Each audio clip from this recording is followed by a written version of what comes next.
नमस्कार दोस्तों, स्वागत है आप सभी लोगों का स्टडी ग्लोस पर। दोस्तों, मेरा तो ये कहना है कि पाकिस्तान का नाम बदलकर खाकिस्तान कर देना चाहिए। मतलब एक ऐसा स्थान जो कि खाक में मिल चुका है। पाकिस्तान की जो पॉलिटिकल इंस्टेबिलिटी है उसने मिलिटेंसी को इतना कुछ ज्यादा बढ़ा दिया है कि पाकिस्तान अब ओवर कॉन्फिडेंस के अंदर आ चुका है। पाकिस्तान ने जिस तरीके से काबुल के ऊपर हमले किए, ये सोचकर किए होंगे कि हम अफगानिस्तान के ऊपर अच्छे से काबिज हो जाएंगे, जिस तरीके से यूएसए ने वहां पर अपना कब्जा जमाया था। लेकिन पाकिस्तान को यहां पर मुंह की खानी पड़ी है। पाकिस्तान जो है, जिस तरीके से वो काबुल के ऊपर हमला कर रहा है, वो उसी के ऊपर भारी पड़ रहा है। आज हम लोग बात करने वाले हैं कि इस खाकिस्तान की पॉलिटिकल इनस्टेबिलिटी ने किस तरीके से वहां पर फ्यूल किया है मिलिटेंसी को। बड़ा विस्तार से बात करेंगे, क्या कुछ चल रहा है न्यूज के अंदर, खबरों के अंदर, उसकी भी हम लोग बात करेंगे। एक्चुअली में क्या है, आप अभी पाएंगे कि without bridging the huge trust gap that exist between the local population and security forces in Khyber Pakhtunkhwa and Balochistan. देखिए, पहली बात तो यह है, पाकिस्तान को यह लगता है या पाकिस्तान की सेना को यह लगता है कि बलूचिस्तान हो या फिर खैबर पख्तून हो, वहां के जो लोकल लोग हैं वो हेल्प करते हैं टीटीपी की, तहरीक तालिबान पाकिस्तान, जिसको तालिबान पाकिस्तान भी कहा जाता है, उसकी हेल्प करते हैं। इसीलिए वो वहां के लोकलाइट्स को बहुत परेशान करते हैं।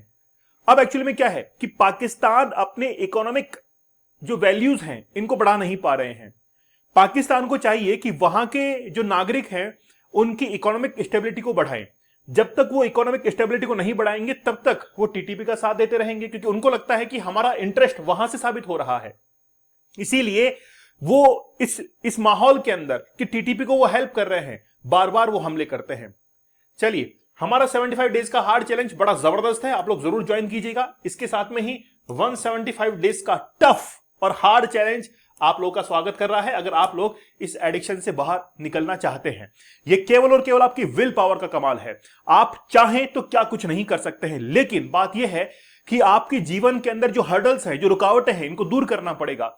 तब जाकर आप अपने टारगेट तक पहुंच पाएंगे। नहीं तो केवल सपना देखेंगे कि हम लोग पहुंच जाएं। आप लोग हमेशा दूसरों को बहुत लग्जरी गाड़ियों में घूमते हुए देखते हैं और सोचते हैं कि हमारे पास में भी आएंगी। उसको हम लोग कहते हैं डे ड्रीमिंग, दिन में सपने देखना। जब तक आप अपनी रुकावटों को, अपनी कमजोरियों को दूर नहीं करेंगे, तब तक आप जीवन में आगे नहीं बढ़ सकते हैं। इसको कागज पे लिख लीजिएगा। चलो आगे देखते हैं। सबसे पहले क्या कुछ चल रहा है वो हम लोग देख लेते हैं। पाकिस्तान के रक्षा मंत्री ख्वाजा आसिफ, तालिबान के फैसले दिल्ली से हो रहे हैं। मतलब इनका यह मानना है कि तालिबान जो भी कुछ फैसले ले रहा है उसमें भारत उनकी मदद कर रहा है। देखिए, रिसेंटली क्या हुआ, आमिर खान मुत्तकी, जो कि भारत के अंदर आए थे, तालिबान के फॉरेन मिनिस्टर हैं, उन्होंने भारत के अंदर विजिट भी किया और भारत के लिए कहा कि वो अफगानिस्तान की धरती का इस्तेमाल भारत के खिलाफ नहीं होने देंगे। वो उन्होंने उस बात पर कहा क्योंकि जो बगराम एयरपोर्ट है उसको अमेरिका लेना चाहता है, अफगानिस्तान ने इनकार कर दिया, क्योंकि अफगानिस्तान को यह पता है कि अमेरिका इसका इस्तेमाल भारत के खिलाफ करेगा, चाइना के खिलाफ करेगा। इसलिए अफगानिस्तान ने साफ तौर पर इनकार कर दिया। तो ख्वाजा आसिफ का यह कहना है कि अफगानिस्तान को मदद कौन कर रहा है, भारत कर रहा है। ठीक है, चलिए इसके बारे में हम लोग बात करेंगे। साथ ही के अंदर पाकिस्तान के रक्षा मंत्री ख्वाजा आसिफ ने कहा कि तालिबान के फैसले दिल्ली से लिए जा रहे हैं। उन्होंने अफगानिस्तान पर भारत के लिए प्रॉक्सी वॉर लड़ने का आरोप भी लगाया है। मुझे शक है कि यह सीज फायर टिक पाएगा। सीज फायर किसके बीच में, पाकिस्तान और अफगानिस्तान के बीच में यह सीज फायर टिक पाएगा। क्यों? क्योंकि अफगान तालिबान को दिल्ली से सहयोग मिल रहा है। इसका मतलब है कि इन बातों से यह तो साबित है कि भारत जो है वो एक शांति प्रिय देश है। अगर भारत ने वाकई में तालिबान के साथ में तालमेल मिलाकर यह कहा कि यार सीज फायर कर लो, कोई दिक्कत नहीं है, तो बात क्या है कि भारत हमेशा शांति की तरफ जाता है। इसका मतलब यह भी हुआ कि 10 मई को जो सीज फायर हुआ था, 10 मई को जो सीज फायर हुआ था उसमें अमेरिका का हाथ नहीं था, भारत और पाकिस्तान ने मिलकर किया था। बहुत सारी बातें जो है इससे स्पष्ट होती हैं। तो ख्वाजा आसिफ को लगता है कि ये सीज फायर जो है वो टिक पाएगा। और सीज फायर टिक पाएगा मतलब ये क्या कह रहे हैं कि अफगानिस्तान इनके साथ में दोस्ती कर लेगा, सीज फायर को रोक लेगा, क्योंकि खुद उसमें रिटालिएट करने के अंदर अब आगे नहीं आ सकते। अगर पाकिस्तान को उकसाया तो सैन्य कार्रवाई की जाएगी। मतलब ये धमकी दे रहे हैं कि पाकिस्तान को उकसाया तो पाकिस्तान जो है सैन्य कार्रवाई करेगा। अब इस न्यूज को देख लीजिए, इसमें लिखा हुआ है कि पाकिस्तान सैनिकों की पैंट तक ले गए तालिबान लड़ाके। जब तालिबान और पाकिस्तान के बीच में लड़ाई हुई तो तालिबान के जो लड़ाके थे उन्होंने पाकिस्तानी सैनिकों की पैंट तक उतार दी और वहां से पैंटों को भी ले गए। मतलब जिस तरीके से इनके ऊपर हमला हुआ, 28 सैनिक जो है वो उसके अंदर मारे गए और पाक को मुंहतोड़ जवाब जो है वो देंगे। आगे देखिए, पाकिस्तान ने काबुल पर बम गिराए। ये घटनाक्रम 8 अक्टूबर से शुरू होता है। 8 अक्टूबर को सबसे पहले तहरीक-ए-तालिबान पाकिस्तान ने पाकिस्तान के ही लगभग 23 से 25 सैनिकों को मार गिराया। उसके बाद में पाकिस्तान ने काबुल के ऊपर अटैक करना शुरू कर दिया, ड्रोन अटैक वहां पर किए और काबुल के अंदर उसने यानी कि इतना जबरदस्त अटैक किया कि सबको ये लगने लगा कि यार किसी देश की राजधानी के ऊपर अगर अटैक होता है तो ये उस देश के ऊपर ही अटैक है, उसकी संप्रभुता सॉवरेनिटी के ऊपर अटैक है। और अफगानिस्तान ने यही कहा कि हमारे सॉवरेनिटी के ऊपर ये अटैक हो रहा है। तो इस तरीके से आप लोग देख सकते हैं कि वहां पर अटैक जो है वो काबुल के अंदर किए गए हैं, अफगानिस्तान के अंदर। और अफगानिस्तान कह रहा है कि हम लोग इसकी जो है इसका बदला लेंगे। चलिए, इसके बाद देखिए, तालिबान के जो प्रवक्ता हैं ज़बीहुल्लाह मुजाहिद, उन्होंने क्या कहा है कि पाकिस्तान की गुजारिश पर दोनों देशों के बीच सीज फायर लागू किया जा रहा है। किसकी सिफारिश पर? पाकिस्तान ने कहा है। पाकिस्तान ने कहा कि हम लोग अब युद्ध नहीं लड़ सकते हैं। तो पाकिस्तान ने सीज फायर की डिमांड की अफगानिस्तान से और अफगानिस्तान के सभी सैनिकों को सीज फायर का सख्ती से पालन करने के लिए भी कह दिया गया अफगानिस्तान के द्वारा, क्योंकि पाकिस्तान गुहार कर रहा है कि ये सीज फायर कर लो। अब पाकिस्तान जो है वो इस बात को समझ नहीं पा रहा है कि हम लोग लड़े या पीछे हट जाए। ऑपरेशन सिंदूर के दौरान सबसे पहले भारत ने अपनी सैटेलाइट इमेजेस से यह साबित कर दिया था कि किस तरीके से भारत ने 7 से लेकर 10 मई के बीच में पाकिस्तान के अंदर जो आतंकी ठिकाने थे इनको उड़ाया था। और हमने सारी सैटेलाइट इमेजेस सबूत के तौर पर पाकिस्तान को दे दी थी कि ये पकड़ो। पाकिस्तान ने अपने कोई भी सबूत जो है वो भारत को नहीं दिखाए। अब पाकिस्तान क्या कर रहा है, जिस तरीके से भारत ने सबूत दिखाए थे पाकिस्तान को, वही सबूत, वैसे ही सबूत जो है वो पाकिस्तान अफगानिस्तान के लिए दिखा रहा है। वो क्या कर रहा है कि अपनी जो सैटेलाइट इमेजेस है उनको वो नेट पर शेयर कर रहा है, सोशल मीडिया के ऊपर चला रहा है। आप यहां पर देख सकते हैं कि किस तरीके से टारगेट किया जा रहा है। ये सारी जो है वो सैटेलाइट इमेजेस पाकिस्तान जारी कर रहा है कि हमने काबुल के ऊपर किस तरीके से बम गिराए हैं। अब पाकिस्तान और अफगानिस्तान के बीच में दो मुख्य लड़ाई है। पहली बात तो ये डूरंड लाइन है। Durand line in the sense 1893 के अंदर जब ब्रिटिश एम्पायर था उस समय अफगानिस्तान और भारत के बीच में डूरंड लाइन जो है वो ड्रॉ की गई थी। उस समय भारत था, लेकिन जैसे ही 1947 में after partition of India and Pakistan को अलग किया गया और पाकिस्तान और अफगानिस्तान के बीच में डूरंड लाइन जो है ड्रॉ हो गई।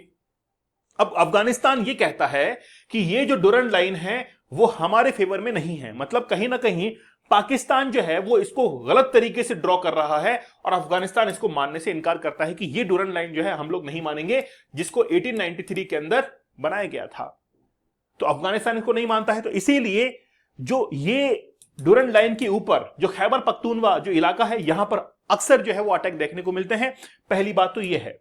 दूसरी बात ये है कि बेनजीर भुट्टो, जिनकी हत्या 2007 के अंदर की गई थी, पाकिस्तान का यह कहना है कि जिस वक्त वो रैली निकल रही थी, गाड़ी के ऊपर वो सवार थी, चुनाव प्रचार वो कर रही थी, तहरीक-ए-तालिबान पाकिस्तान ने ही हमला किया था बेनजीर भुट्टो पर। मतलब टीटीपी के निशाने पर पाकिस्तान के जो पॉलिटिशियन हैं वो भी निशाने पर रहते हैं। आप लोगों को पता होगा कि 2001 के अंदर जब अमेरिका ने हमला किया था अफगानिस्तान के ऊपर, उसके बाद में बहुत सारे अफगानी जो लोग थे वो पाकिस्तान के अंदर आ गए, लेकिन पाकिस्तान ने उनको वापस से खदेड़ दिया। इस बात से नाराज थे वो कि यार पाकिस्तान तो हमारा दोस्त है, लेकिन पाकिस्तान ने ही हमको यहां से विड्रॉ कर दिया है। इसीलिए 2007 के अंदर महमूद नाम के एक व्यक्ति ने 13 जो ग्रुप थे उनको बनाकर टीटीपी को बना डाला, तहरीक-ए-तालिबान पाकिस्तान। और आज उस ग्रुप के अंदर हजारों लोग शामिल हो चुके हैं और वो पाकिस्तान के लिए सिरदर्द बन चुका है। अब तहरीक-ए-तालिबान पाकिस्तान का यह कहना है कि भाई अफगानिस्तान के लोगों को तुमने बाहर क्यों निकाला? पहली बात तो यह है, और जिस वक्त हमको जरूरत थी पाकिस्तान की उस वक्त तुमने साथ नहीं दिया, इसीलिए वही ग्रुप जो है वो आज पाकिस्तान के खिलाफ खड़ा हो गया। और सबसे बड़ा सिरदर्द जो है वो आज पाकिस्तान के लिए बना हुआ है। 2017-18 तक तो वो ग्रुप शांत बैठा हुआ था, लेकिन 2021 के बाद में जैसे ही अमेरिका ने अपने ट्रूप्स को विड्रॉ किया फ्रॉम अफगानिस्तान और तालिबान वहां पर आता है 15 अगस्त 2021 को, उसके बाद में ही वहां पर तहरीक-ए-तालिबान पाकिस्तान वापस एक्टिव होता है और पाकिस्तान के ऊपर हमला करना शुरू कर देता है। तो पाकिस्तान का ये कहना है कि ये जो टीटीपी है इसको अफगानिस्तान भी साथ देता है और भारत भी साथ दे रहा है ताकि वो पाकिस्तान के खिलाफ लड़ सके। हम ये नहीं कहते कि यार हम तो साथ नहीं देते इनका। जैसे जफर एक्सप्रेस थी, तो जफर जो एक्सप्रेस हाईजैक हुई थी उसमें बलूचिस्तान के जो लीडर्स थे, है ना, बीएलए का हाथ बताया जा रहा था। तो जो जफर एक्सप्रेस हाईजैक हुई थी उसमें भी कहा कि भारत जो है वो बीएलए को, बलूचिस्तान लिबरेशन आर्मी को हेल्प कर रहा है। तो मतलब पाकिस्तान के अंदर ये अक्सर बहुत लंबे अरसे से चलता हुआ आ रहा है कि जब भी कुछ पाकिस्तान के अंदर पॉलिटिकल इनस्टेबिलिटी होती है या वहां पर कोई भी मिलिटेंसी होती है तो भारत के ऊपर वो आरोप को मर देता है, क्योंकि उसके पास और कोई रास्ता नहीं है। चाइनीज नेशनल्स की जब हत्या होती है पाकिस्तान के अंदर तो वो अक्सर क्या करता है, अफगानिस्तान के ऊपर एयर स्ट्राइक करता है, चाइना को दिखाने के लिए कि देखो किस तरीके से तुम्हारे नेशनल के ऊपर हमला किया और हमने जो है उसका बदला अफगानिस्तान से लिया। इससे अफगानिस्तान भी परेशान था कि यार बार बार तुम हमारे ऊपर एयर स्ट्राइक क्यों कर देते हो, जबकि गलती तो तुम्हारी है, तुम खुद जो है वो रक्षा नहीं कर पा रहे हो, सिक्योर नहीं कर पा रहे हो चाइना के लोगों को। और चाइना बार बार धमकी देता है कि CPC, China Pakistan economic corridor जो है इसको हम लोग खत्म कर देंगे, और पाकिस्तान कहता है कि नहीं हुजूर, इसमें हमारे पैसे लगे हुए हैं। अब हाल ही के अंदर क्या हुआ, अमेरिका ने जो पसनी पोर्ट है पाकिस्तान का, जो कि बलूचिस्तान के अंदर स्थित है, वहां से माइनिंग का एक कॉन्ट्रैक्ट हासिल कर लिया। अब दूसरे देशों को यह लगने लगा है कि अब जो है पाकिस्तान के अंदर अमेरिका की एंट्री फुली हो चुकी है, पहले पार्शियली थी, अब फुली एंट्री हो चुकी है, अब जो है वो अमेरिका की यहां पर चलने वाली है। तो अमेरिका के कहने पर ही हो सकता है कि अफगानिस्तान के ऊपर अटैक कर रहे हो, क्योंकि अफगानिस्तान ने जो बगराम एयरपोर्ट था उसको अमेरिका को देने के लिए इनकार कर दिया हो। तो अमेरिका क्या करता है, अमेरिका इनडायरेक्टली अटैक करता है किसी देश के ऊपर। जैसे बांग्लादेश के अंदर अगर पॉलिटिकल इनस्टेबिलिटी लाने का अगर कोई भी जिम्मेदार है तो वो तो है अमेरिका, क्योंकि शेख हसीना जिस समय बांग्लादेश की प्रधानमंत्री थी उन्होंने एक आइलैंड को देने से इनकार कर दिया था अमेरिका को, और अमेरिका को यह लगने लगा यार हमको कैसे मना कर सकते हैं। उसका ईगो हट कर गया, और ईगो हट करने के बाद यूनुस खान को प्रधानमंत्री बनाया गया बांग्लादेश का। वहां पर पॉलिटिकली इनस्टेबिलिटी लाकर वहां पर एक लूप होल क्रिएट किया गया गवर्नमेंट जॉब्स का, और उसके बाद में शेख हसीना 5 अगस्त को भारत के अंदर आई और उसके बाद में यूनुस खान वहां के प्रधानमंत्री बने, तो वहां पर भी अमेरिका की एंट्री थी। अब वही एंट्री आज पाकिस्तान के अंदर हो चुकी है। तो दुनिया भर के जितने भी देश हैं उनको यह संदेश पहुंच चुका है कि पाकिस्तान के अंदर अब अमेरिका की एंट्री हो चुकी है। वो पाकिस्तान के अंदर पॉलिटिकली इनस्टेबिलिटी क्रिएट करके वहां पर इनडायरेक्टली अपना रूलिंग जो है वो करने वाला है। शायद आप लोगों तक बात पहुंच चुकी होगी। 2007 के अंदर ऐसा ही कुछ हुआ। उसके बाद में ये जो लड़की आप लोग देख रहे हैं यूसुफ मलाला के ऊपर गोली चलाने के लिए भी पाकिस्तान कहता है कि टीटीपी ने ही वो हमला किया था। सिर पर यानी कि जो गोली लगी थी वो भी टीटीपी ने करवाई थी। अब एक्चुअली में क्या है, 2022 से 2024 के बीच में अब इमरान खान जेल के अंदर है, तो इमरान खान के जो समर्थक हैं वो आज भी पाकिस्तान के अंदर आंदोलन कर रहे हैं। उस आंदोलन को दबाने में नाकामयाब पाकिस्तान का पॉलिटिकल सिस्टम रहा, और इसीलिए उसने पूरी तरीके से क्या कर दिया, शिफ्ट कर दिया अपना टेररिज्म के ऊपर, क्योंकि वहां पर उनका पॉलिटिकल जो है वो तो संभल नहीं रहा है। इसलिए जनता का ध्यान वहां से भटकाने के लिए वो अफगानिस्तान के साथ में, अफगानिस्तान के साथ में, भारत के साथ में, बलूचिस्तान के साथ में वो लड़ाइयां कर रहा है, ताकि वो मुद्दा जो है वो बाहर निकल कर नहीं आए। सभी लोग भूल गए इमरान खान जेल में है, क्योंकि वो तो लड़ने के अंदर बिजी है टीटीपी से। तो इमरान वहां पर एक पॉलिटिकल एक स्ट्रगल जो है वो चल रहा है, साथ ही में टीटीपी का प्रभाव बहुत हद तक बढ़ चुका है, रीजनल इनस्टेबिलिटी वहां पर हो चुकी है। पाकिस्तान की जीडीपी जो है वो लगातार गिरती जा रही है।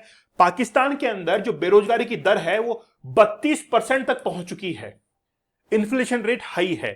तो पाकिस्तान के अंदर इकोनॉमिक इनस्टेबिलिटी, पॉलिटिकल इनस्टेबिलिटी, साथ ही के अंदर सोशल इनस्टेबिलिटी, आए दिन वहां पर हमले होते हैं।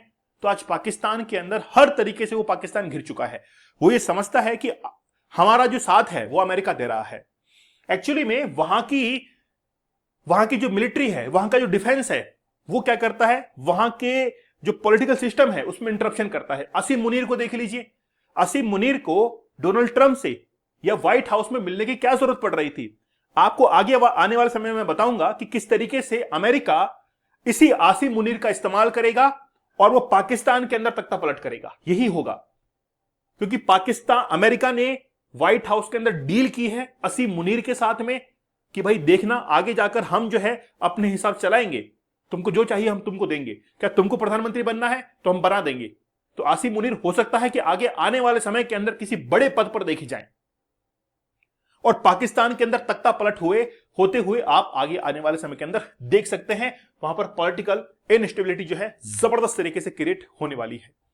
आप तो आगे आने वाले समय में देखिएगा 2026 के अंदर जिस तरीके से पाकिस्तान के हालात होंगे वो अब आपके सामने होंगे, माफ कीजिएगा खाकिस्तान के लिए। चलिए, तो डीप वर्क का ये कोर्स बड़ा जबरदस्त है, काम करने का अपना एक तरीका होता है। मैं ये चाहता हूं कि कुछ टेक्निक्स 30 टेक्निक्स मैंने बताई हैं कि काम करने के क्या क्या तरीके, कौन कौन से बेनिफिट तरीके जो है वो आपके लिए हो सकते हैं। साथ ही के अंदर 75 डेज का हार्ड चैलेंज या फिर 175 डेज का हार्ड चैलेंज, मैंने 175 दिनों तक लगातार लाइव सेशंस लिए, डेली रात को 9 बजे लिए, चाहे कुछ भी हो, होली दिवाली हर दिन आपके लिए क्लास लगी थी, क्योंकि उसके अंदर कंसिस्टेंसी की जरूरत पड़ती है। चैलेंज जो है वो टूटना नहीं चाहिए। तो वो चैलेंज मैंने भी आप लोगों के लिए कंप्लीट किया था। मैं आप लोगों से उम्मीद करता हूं कि आप लोग भी 175 डेज का हार्ड चैलेंज कंप्लीट करेंगे। दोस्तों, आप लोग दीपक इंदौरा ऑफिशियल टेलीग्राम पर मुझे जरूर ज्वाइन कर लीजिएगा। तो मिलते हैं आप लोगों से अगले सेशन के अंदर। तब तक धन्यवाद, थैंक यू, जय हिंद।